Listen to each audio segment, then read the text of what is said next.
I'm going to talk to you about creating first impressions. We don't often think about the impression that we create in terms of how we present ourselves. And so really what I wanted to do was give you an opportunity and ask you to take the time to think about how you present yourself, what it is that you leave people thinking about you, and why it's important. And part of the reason why I decided to sort of create this presentation was because of some of my own personal experiences from when I was younger and as I've changed jobs and gone through my career. Also, actually, some of the experiences that I've had as I've been in this role as head of operations, and I've had the opportunity to speak to quite a few of the candidates that apply to us for the development programme. And we've also had some feedback from mentors, and that's always worthwhile taking on board and sharing with candidates and people in the programme, so that's part of it.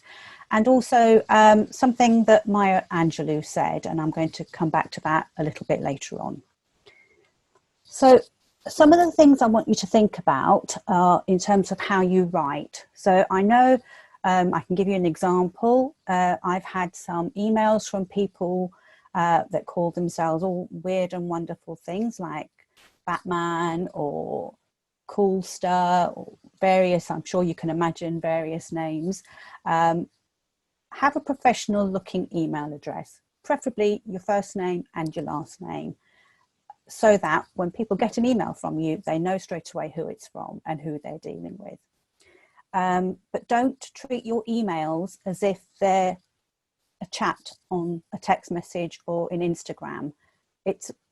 Treat it as a professional piece of writing, almost like an old-fashioned letter. When you're in the early stages of contacting people through email, you need to keep it professional and you need to keep it business-like. So that means topping and tailing, being courteous in your opening line, being courteous in your closing line.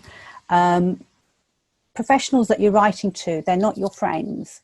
They may become your friends and they will be friendly, and you certainly must be friendly towards them, but don't talk to them as if they are your friends in the same way that you would talk to your friends. As I said, once you've got to know people a bit better, then you can be less formal with them, but always start off on a formal basis and actually reflect the style that you're receiving. So if you see something in a certain style, it's formal, it's dear this, kind regards at the end, yours sincerely, or even yours faithfully, but we don't see those so much on emails. But reflect that, mirror it, so that you're adopting the style that you're being sent. And again, on phone calls, it's really about telephone manners and how your manner comes across on the telephone. Now, they often say if you smile when you answer the phone, that comes across in your voice and that comes across to the person that you're speaking to. So it's something certainly I always try to do.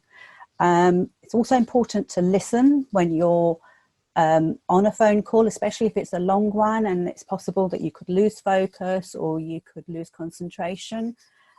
So do listen to what people are saying to you, take careful notes. If you need to, make sure that you've got action points agreed before you close it, and obviously make sure everything's covered that you need to cover, and then say thank you, wish them a good day and move on. But it's basically about phone etiquette and making sure that you end the phone call having agreed what you need to do and agreed what action is going to be taken by both parties.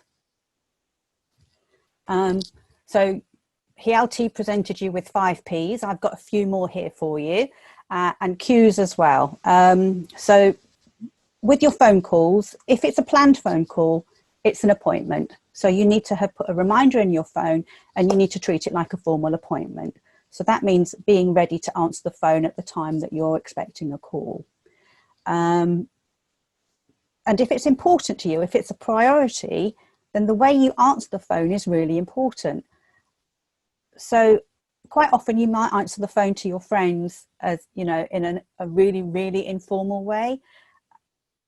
When you've got an appointment or you don't know who's calling you because you haven't got their contact details in your phone, then say your name, and ask who's speaking, and be quite formal until you have established exactly who you're speaking to.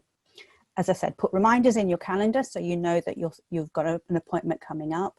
And as Hjalti said before, be prepared. Read over your material or your emails, check why you've got this conversation about to happen, and arm yourself with the information that you need to be able to have a productive conversation. Okay, now we've talked about interviews. Kate talked about interviews possibly for university. Hjalti's talked about presentations to audiences. And the other sort of group event that you need to think about is maybe if you're going to an open day, if you're going to an assessment centre, if you've been invited for lunch, if you're going to a conference in person. Think about getting there on time. How do you present yourself in terms of your dress, and how do you prepare? So make some travel plans in advance, make sure you know where you're going. Is there a dress code that you need to adhere to? Have you got all the information that you need with you? Have you got your CV? Have you researched the company, done a Google check?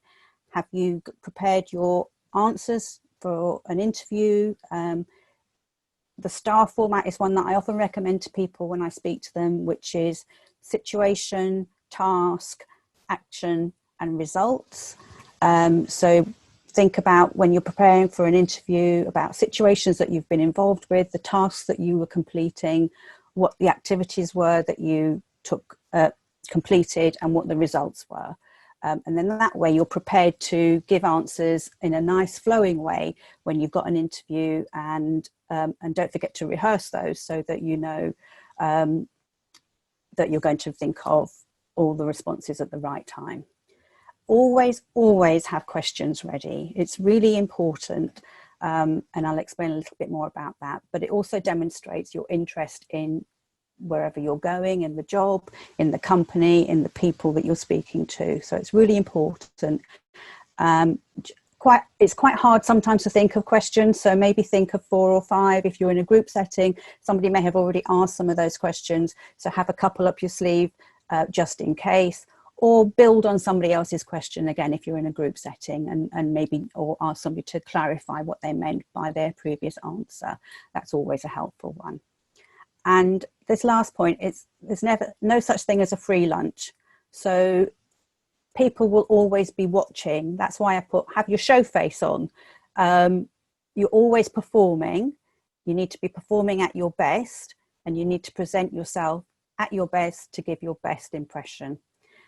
One of the image there of mastering business attire is one of our guidance documents on our website, and I would encourage anybody that needs a little bit more information about how to present themselves in terms of their dress to go and have a look at that if you haven't already done that. So I also wanted to talk to you about future proofing. Sometimes people will have Googled you before they interview you. They will know something about you that you don't necessarily expect them to know. You've already created an impression. You don't know that they have that impression of you. These are all things that we're going to be covering in our pre-mentoring program, which some of you may well do, some of you may not do. It depends on where you are, at what stage you're at in our development program. If you've already got a mentor, then it might not be something that you want to take part in. But if you haven't, when we get that up and running, we'll let you know. And hopefully you'll find it interesting. It will help you prepare for having a mentor and to think about some of these issues in a little bit more detail. So I wanted to speak to you about Maya Angelou.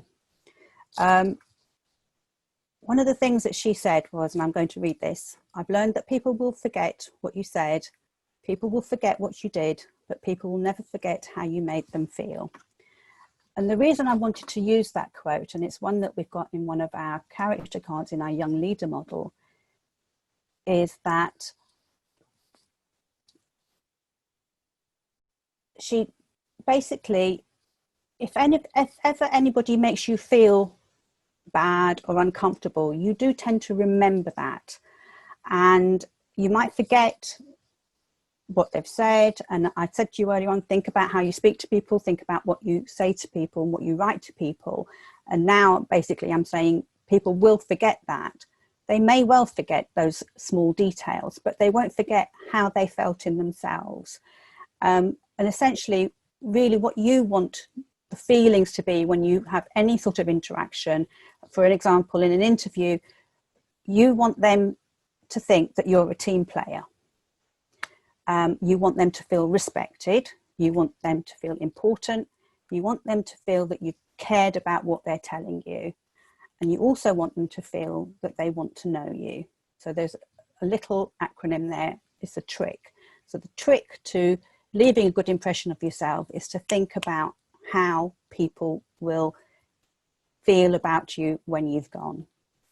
And the way to try and learn about this a bit more is to think about people who make you feel good, who leave a good impression with you. And if you think that they're good role models, then notice what they do and maybe adopt some of their ways of doing things. It's always a good idea to use role models that are going to leave a positive feeling with you.